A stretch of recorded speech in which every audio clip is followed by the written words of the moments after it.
Présidente, ministre, collègues, fidèle à vous-même en matière de retraite ou de nucléaire, vous êtes la République en marche forcée.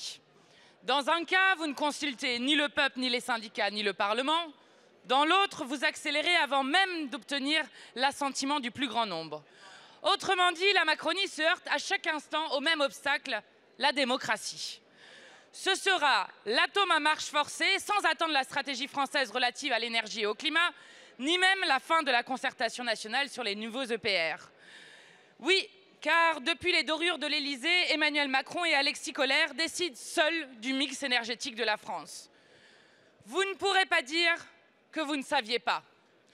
Vous ne pourrez pas dire que vous ne saviez pas que le nucléaire ne garantit pas notre souveraineté aussi longtemps que nous nous fournirons en uranium à l'étranger. Vous ne pourrez pas dire que vous ne saviez pas que 26 réacteurs étaient à l'arrêt cet hiver. Et Madame la Ministre, merci de ne pas nous faire de leçons, car à cause de cela, vous avez eu recours à du gaz de schiste états-unien et au charbon. Vous ne pourrez pas dire que vous ne saviez pas qu'en 20 départements sont concernés par des restrictions d'eau, contre 8 à la même période l'année dernière. Vous ne pourrez pas dire que vous ne savez pas que le dérèglement climatique est commencé. Vous ne pourrez pas dire que vous ne savez pas que les centrales sont impossibles à refroidir faute de ressources en eau. Vous ne pourrez pas dire que vous ne saviez pas que le nucléaire n'est pas une solution à la baisse des émissions quand le GIEC nous donne 3 ans pour agir et que le premier réacteur serait prêt dans 15 ans. Vous ne pourrez pas dire que vous ne saviez pas quand notre pays croule déjà sous les déchets nucléaires.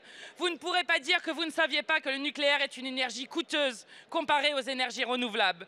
Vous ne pourrez pas dire que vous ne saviez pas que le nucléaire est une énergie dangereuse, avant tout pour les salariés du nucléaire, et je pense notamment aux sous-traitants qui reçoivent 80% de la dose radioactive.